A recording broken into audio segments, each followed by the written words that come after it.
what wakes you up is the pain. So hello everyone and welcome back to my YouTube channel. I am Gladys, and if you're a new viewer, please make sure you hit the subscribe button for more.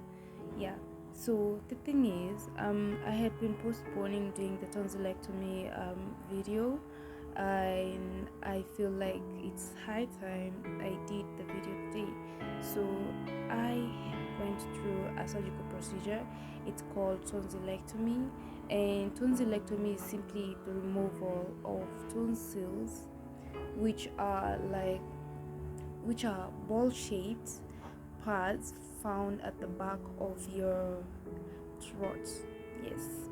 So why, someone might ask why I had to undergo tonsillectomy. And guys, the reason I underwent tonsillectomy is because I had been having tonsil stones for the longest time.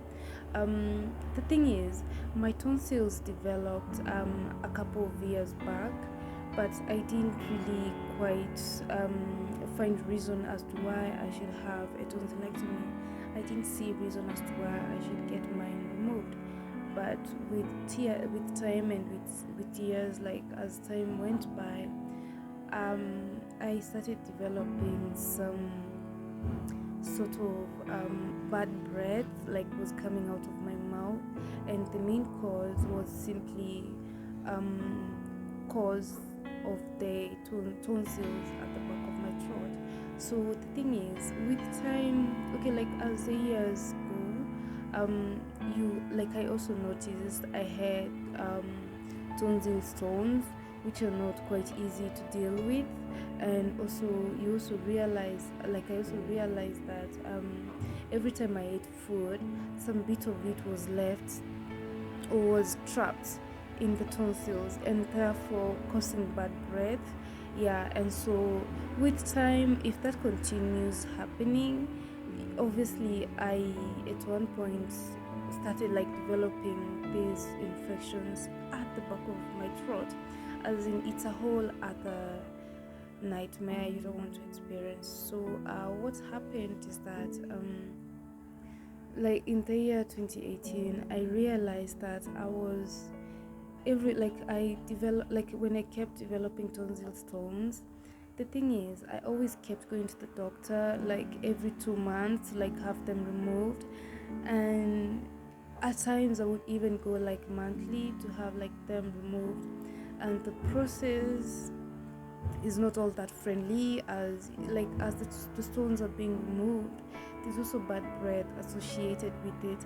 And so when the stones are being removed, you also feel the smell of blood coming out of your mouth and also your nose, and so it's not all that pleasant.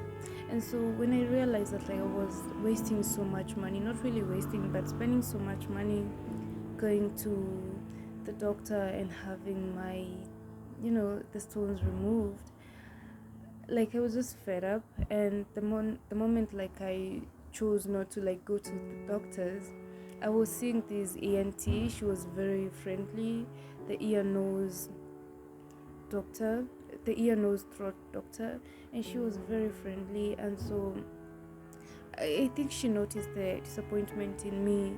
Every time I went in, I was just frustrated, and I kept telling her, you know what, this has to go, and I just couldn't deal with it. I also kept seeing a dentist. You see, it was the worst experience ever.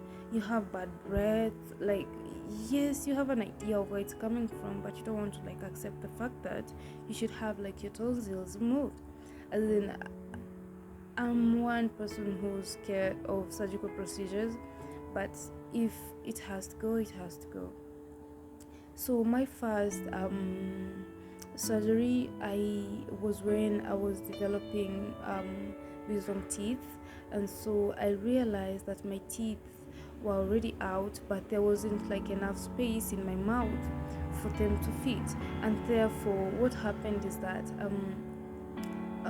what is it called, my wisdom teeth was covered by gum, it couldn't come out. And if any of you can relate, that is very, very painful, especially when you have to eat food, as in you can't even chew properly.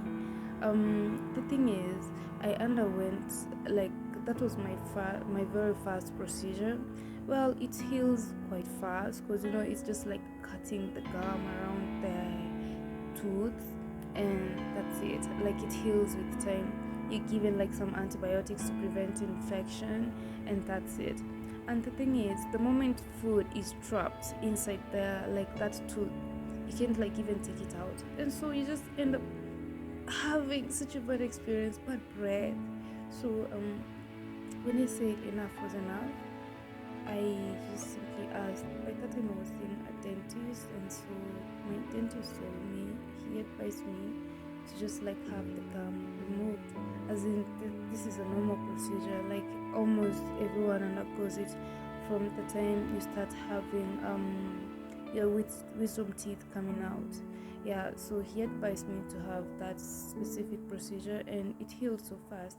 So when it came like the next year, when I was having like my like the tonsillectomy was worsening and everything, um I remember I was so frustrated. Like I would clean my mouth like 4 times in a day, but you see, it's not my tongue or my teeth like the bad breath comes out of. It's those stones, it's the tonsillectomy, it's the tonsils that cause bad breath, because mine were actually like really infected. And so I remember the doctor told me, you know what, you really really need to reconsider having a tonsillectomy, because all these will go away. And guys, can I shock you? um you see, the moment like you have like tonsils, the moment you notice like they are bulging out, the moment you notice like these things are starting to like even like affect how you speak, like you just wake up one day and you have a hoarse voice, or you just can't like even speak at all, guys, I think it's time. And again, you don't want to like have infections in your throat, as in it's the worst feeling ever. How do you explain to someone it's not your mouth that stinks, rather it's your tonsils causing the bad breath, you see? And so I remember I had to like think about it for like the longest time. And so I remember at one point I woke up one day and I could not like swallow anything. And you know what? I didn't eat for like almost a week. Like all I did was drink tea. I drank tea, and that was how I survived. Like no one like really understood why like I always took tea like almost all the time. But the thing is, I couldn't swallow food. And so not that I like the food could not go through, but I was in so much pain, like swallowing. And so you know what, I say to my ENT, you know what, I think I'm fed up. And so I think I was prescribed for some medicine to like ease the pain, and I was able to like eat again. And so I remember she told me, you know what, just reconsider this and your problems will be gone like forever. And so it took me almost a year. Like from the moment she told me, it took me a year to like think about it. And so when that happened, like I couldn't like swallow food, and like she gave me some meds to take, and I was fine. I remember I just told her, you know what, I think I'm ready. And so I was booked for like the procedure. I was booked for surgery, and I remember it was on a Saturday. Yeah, like I was meant to go in on a Friday, as I wasn't like reporting to work the following morning. But then something just happened and I couldn't go in that day. And so I remember so here's the morning of the surgery. I'm up, obviously tensed. And so here's what you need to know before you go in for this specific surgery. You have to like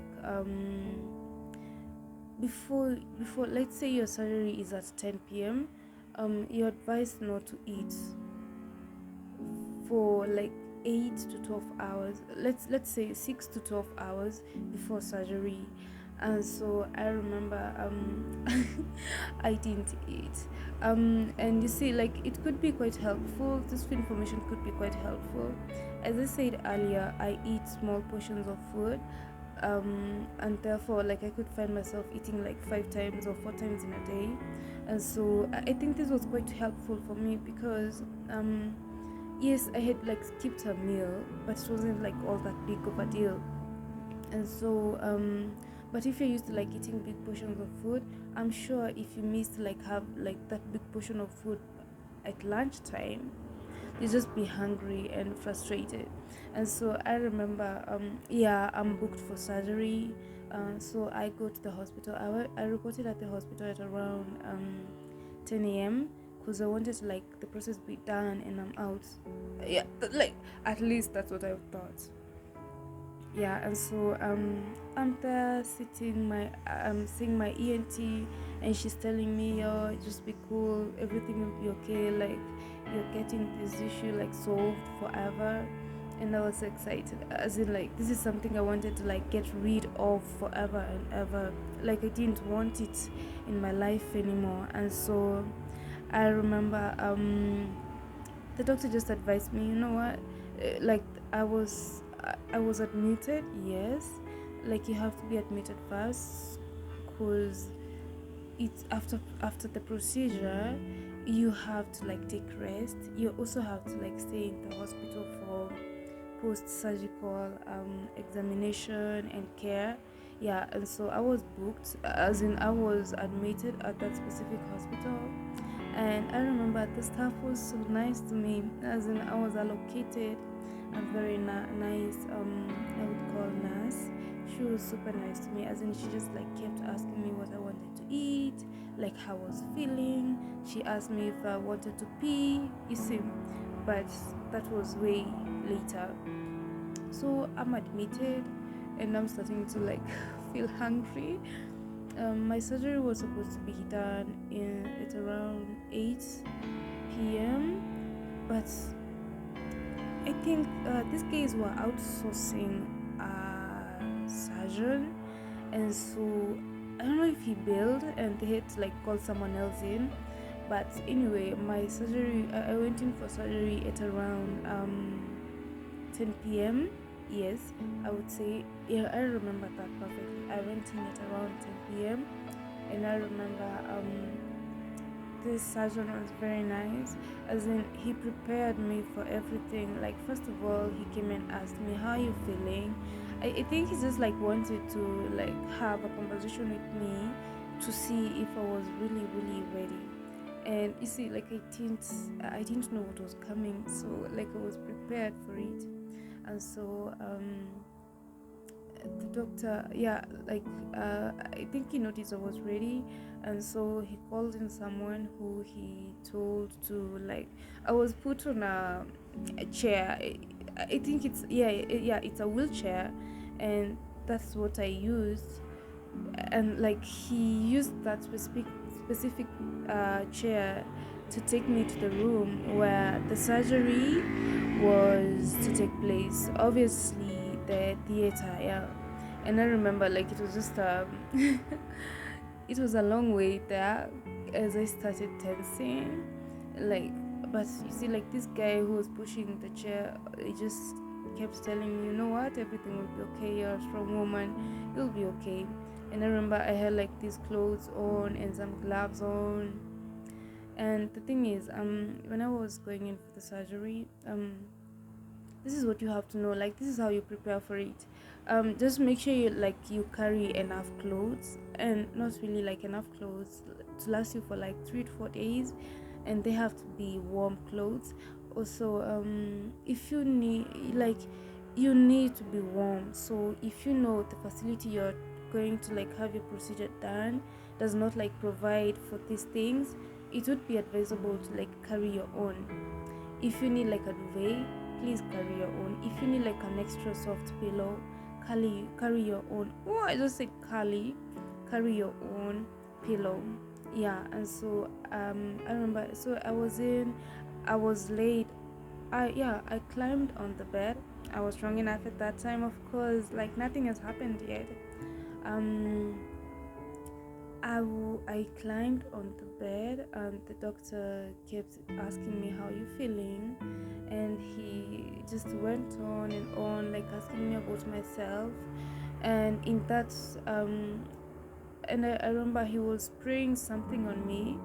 Um, I think it's the anesthesia, yeah, to make me like die a little numb, to be in my subconscious, yeah, so that I don't feel anything and I'm like dead asleep. So I remember he kept asking me, how are you feeling? And then before he started spraying it on me, I remember him like telling me, I'm going to spray something on you, tell me how you feel every moment. And I was just drifting into sleep. Like he started asking me, what is your name? And I was like, my name is Nyambura. And like almost immediately I was feeling sleepy, like drowsy and a little bit tired. It's like I'm not myself, and that's how you go.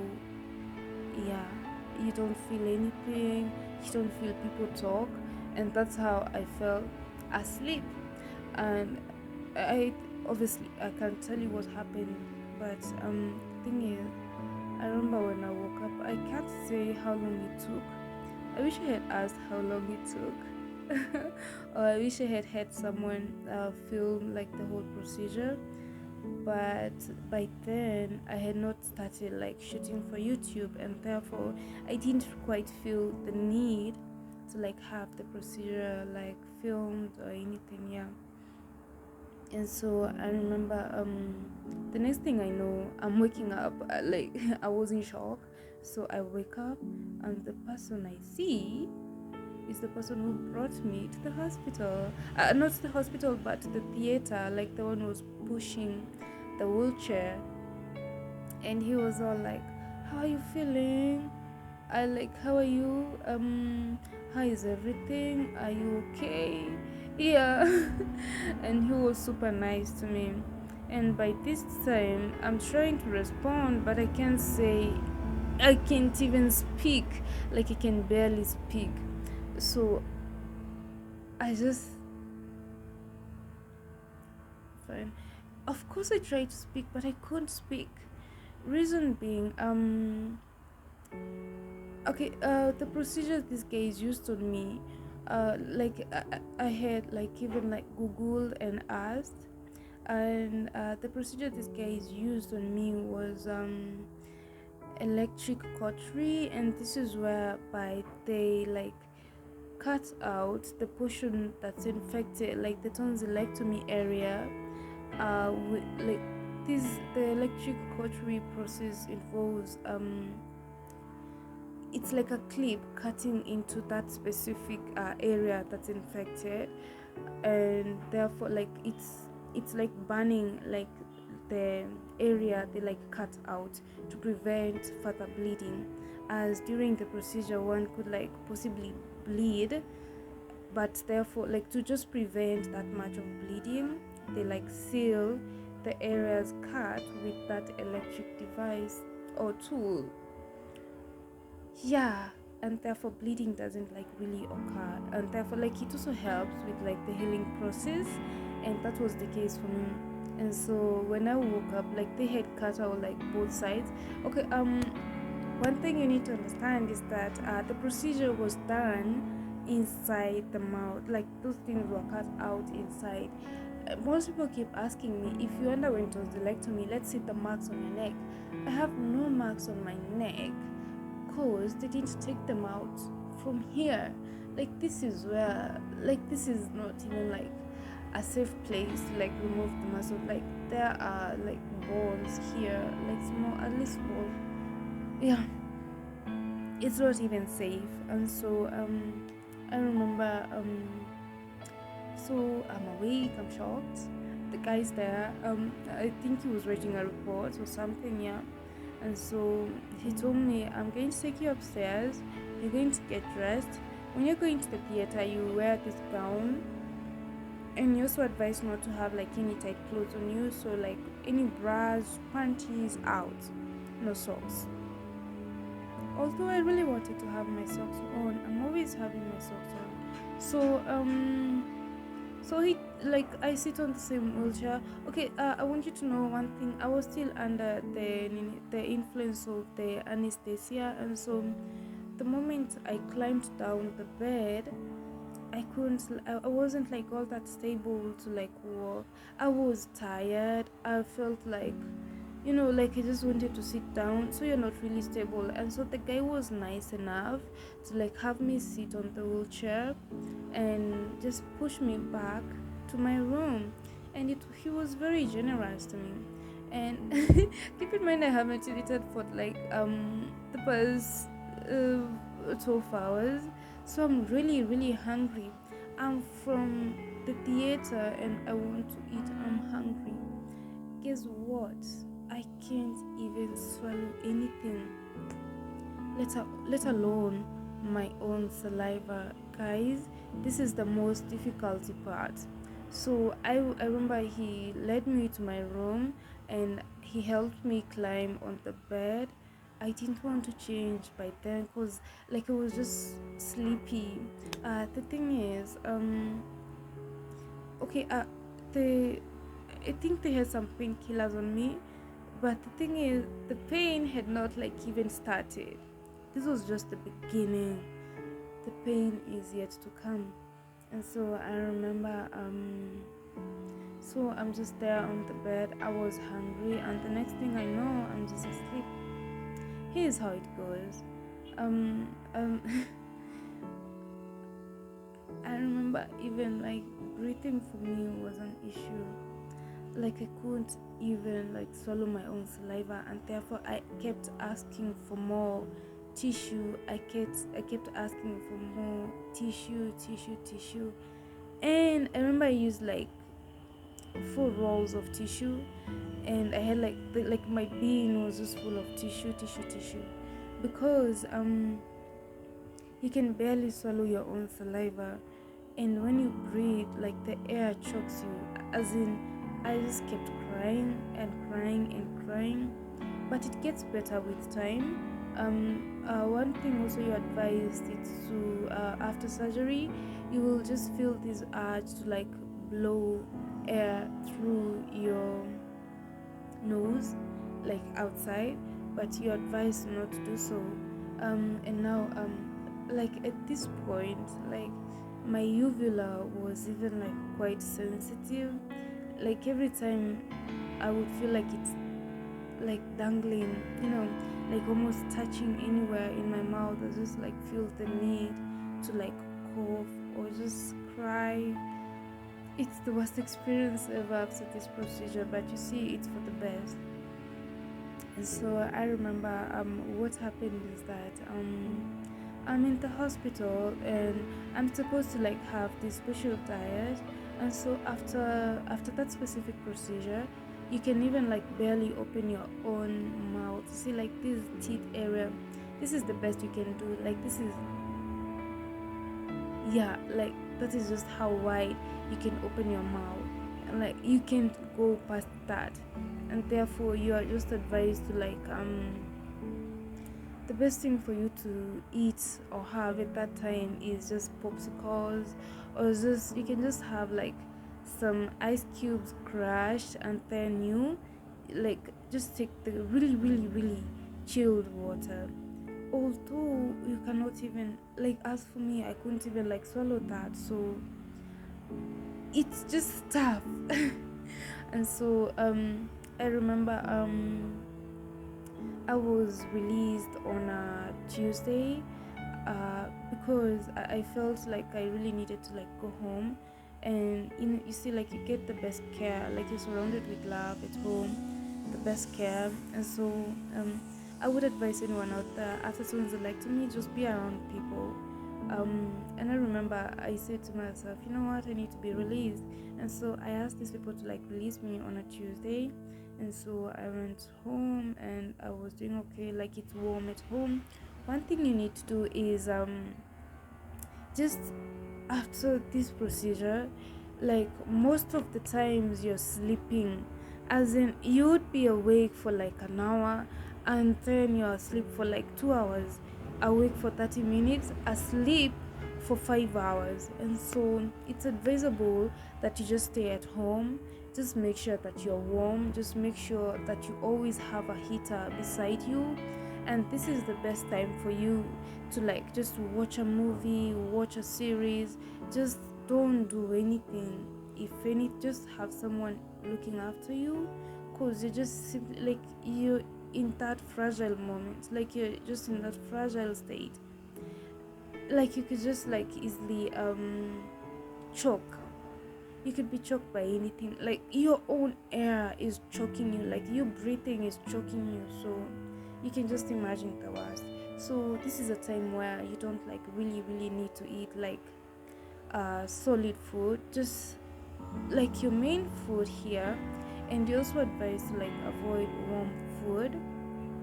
You're advised to like mainly have popsicles, because they help in the healing process. And you see, like in that state, you're just fragile, like you just need to like suck on something so your mouth can like get used to like eating again. Your mouth can be used to like movement, yes. And you see, like popsicles are just, you just like swallow the liquid. It's a way of training you how to like eat and swallow all over again. That was my experience. And therefore I remember I was just there bored, watching, like I've watched almost everything, as in nothing was working out for me. And I remember I remember at this time I was staying at this place where there were very nice apartments. And I remember my next door neighbor had just moved to like a bigger house because she had a family. And so like they had moved to like a bigger house um upstairs. And so I remember I had the worst moment. I remember like someone had just like moved in. I think he was like trying to make friends around. I think he was around 40 years. He was just like trying to make friends. And I remember he used to come knocking at my door. And he like at one point he brought me wine. And I don't know, like I just didn't want to talk to anyone. I just didn't want to be like disturbed. Like I was just like fed up. I was in this state where everything was just not working out. I was so low, like I was getting to the fact that I cannot eat food. I was used to the fact that I cannot even like, let me tell you, even the finest of porridge, I remember, shocked me. Those fine particles of porridge, the fine porridge shocked me. And maybe this is my own experience, not yours, but the thing is, you can always find out, like you can always like find a way out. Just do what the doctor says. And I remember I wasn't like really a fan of medicine, but I remember at that time when I was released with some painkillers and some antibiotics for infection. And so I remember I used to take the medicine, but I actually, like when I was in the hospital, I realized like the pain was getting more intense. And so I requested for more painkillers. And I'm telling you guys, this is a very painful procedure. And as for me, the moment you're awake, as I said, you will sleep for like an hour and be awake for 15 minutes, and then sleep for another 1 hour or maybe 2 hours. The thing is, what wakes you up is the pain. The pain wakes you up. Like I would at some point just wake up crying.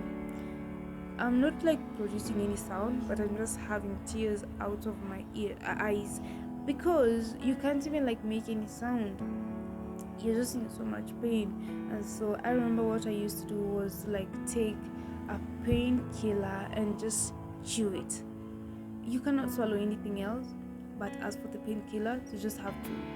And as for the swallowing part, I think that's more of a phobia, yeah, because if my own saliva and my own like my own just breathing in used to choke me, I was so scared that I would choke on food. So like I think it was more of a phobia than like a real. So and I remember so like I'm just chewing painkillers and just swallowing, you know, cause of the pain. Like you just have to cause of the pain. And I just wish if only the painkillers would make me full, cause I just can't like have any food. And so I remember this one went on for some time actually, and so like I had to like get a leave off of work because of the intense pain. And I'm telling you guys, this is the worst experience you can ever have. And so when this guy moved in, um, I couldn't speak. And so I want you to remember, like from the hospital, you don't know how to speak, and so you have to like train yourself like a toddler how to speak. And I remember I had this chart delivered that had the alphabets A to Z and 1 to around 100. Although I would only just count 1 to 10 and get tired and sleep. Like guys, you can't do anything. Like you can't walk while in this state. And so I remember when he moved in, I had learned some few words. Like I was at least trying to like speak. And so I remember at one point he came knocking on my door, and he was there for like 5 minutes. And so I didn't have an option but to open the door. That door was alone. I didn't have an option but to just like open the door, and there he was standing with a bottle of wine, and he was like, "What's your name?" And I tried saying Gladys, but it just couldn't come out. You see, Gladys, like any sound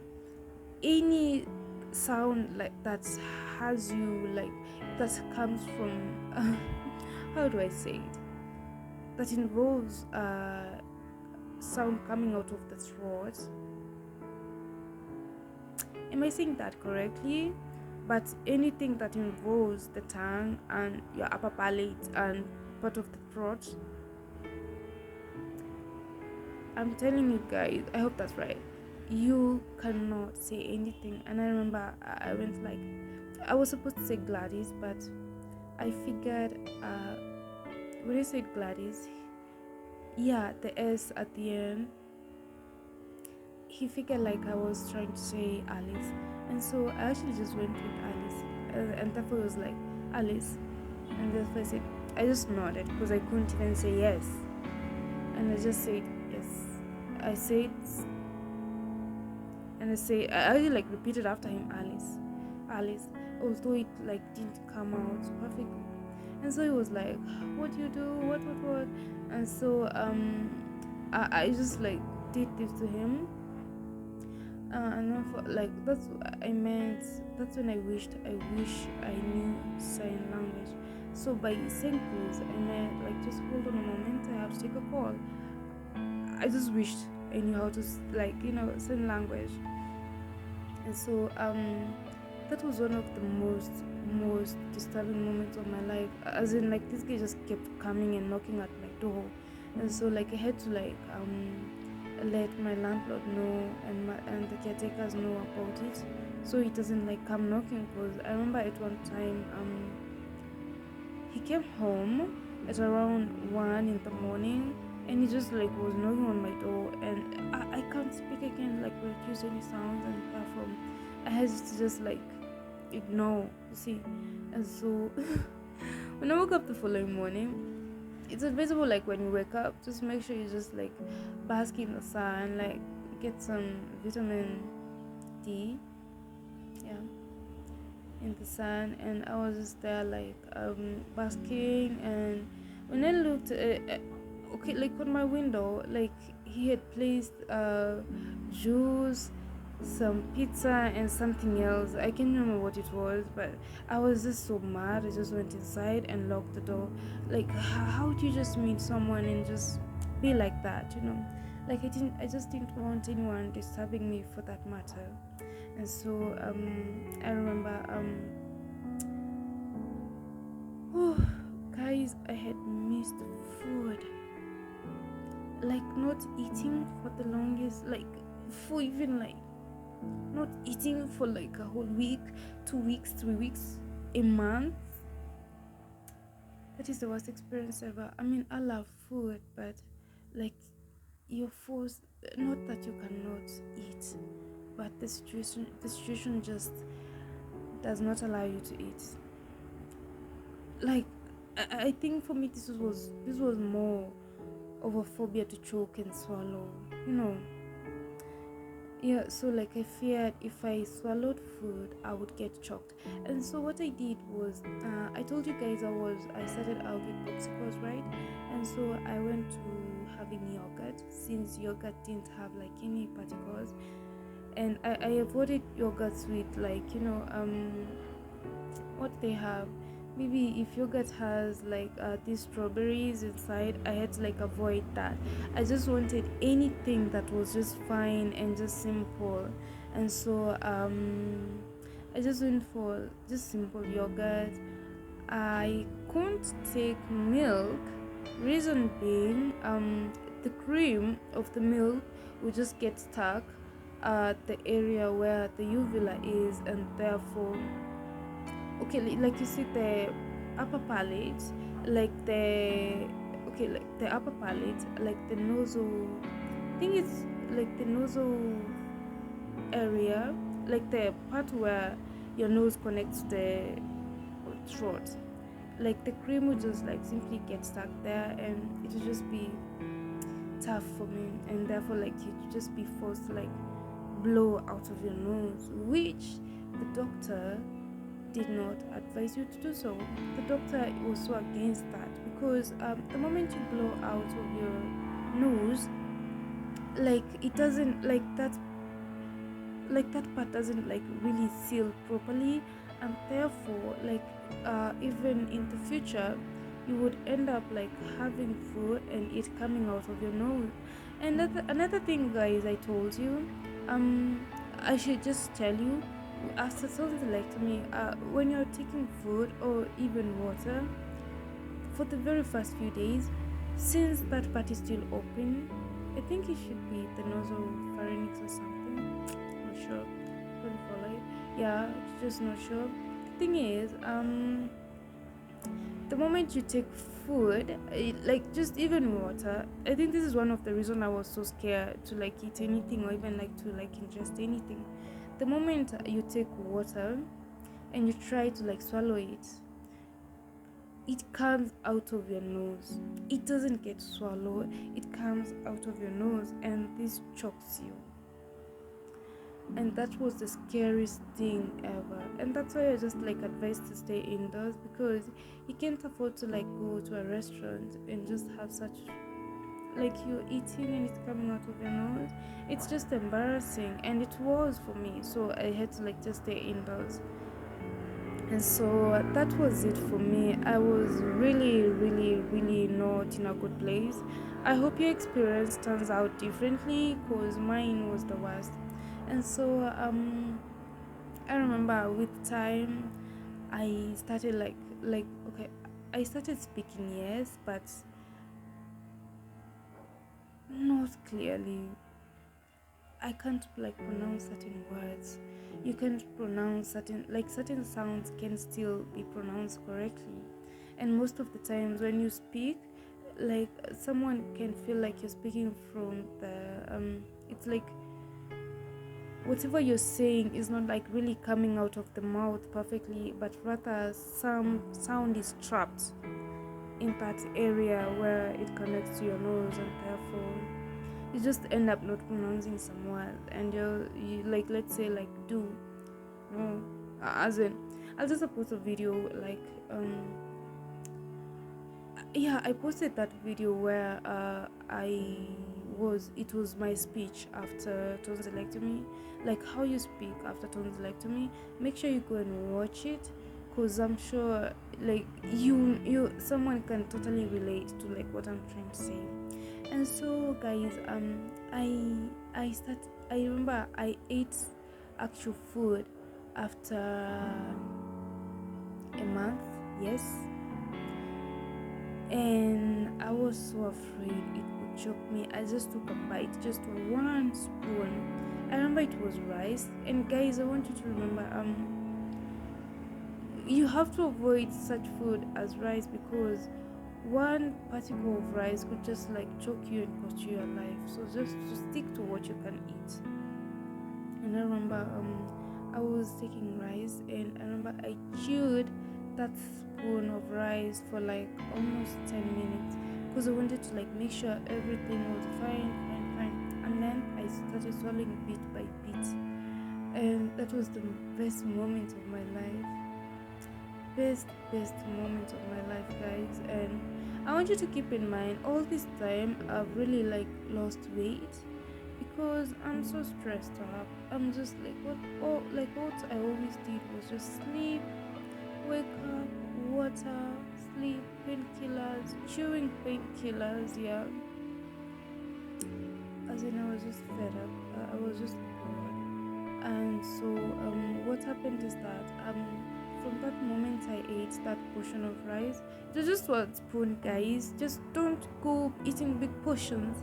It was just one spoon. And I remember I also like had another spoon like 4 hours later, and I started like regaining my confidence in eating again. And therefore after some time I also realized like I had like really missed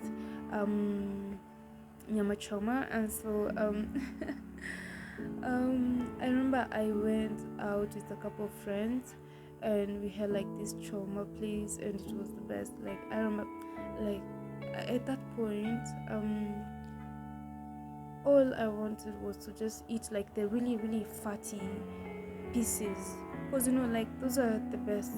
I remember the meat was it was pork, and therefore like the really fatty pieces were what I could like handle.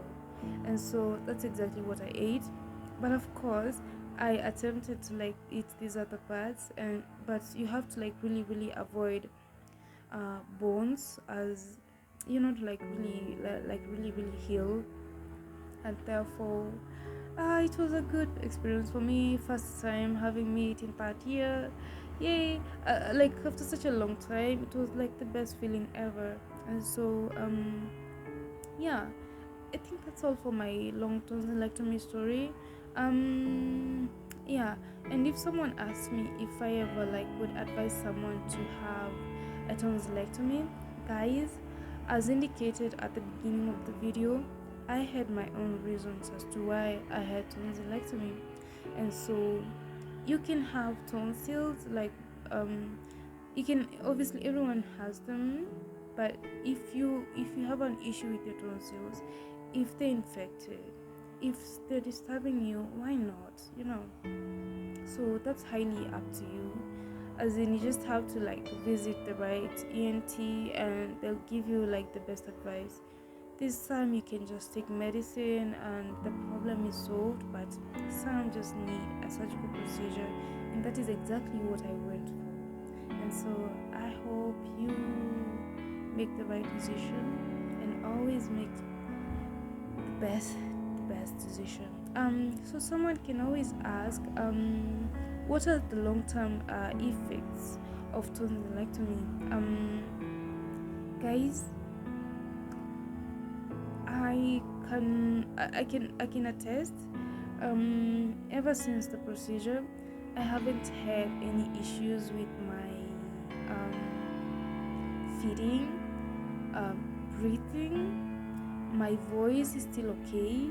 And so unless you don't follow the doctor's advice, you might have unless you do not follow the doctor's advice, the long-term effects, you might have like how we say it, you might eat and then have food coming out of your nose. I think that should be a long-term effect if you do not follow what the doctor said. But other than that, you are good to go. And as the ENT advised me, or rather told me, This would solve many of your issues related to bad breath, and I can attest that she was so right. Like to date, I've never like regretted why I had the procedure. And another thing, guys, after you have the procedure, anything like your senses, like you just become irritable. I remember after the procedure, I had to like have my earphones on, not that I was playing any music, but just because the sound from outside was really, really irritating. And therefore, just after this procedure, just do what makes you comfortable. No one can make you comfortable unless you tell them this is how it should be.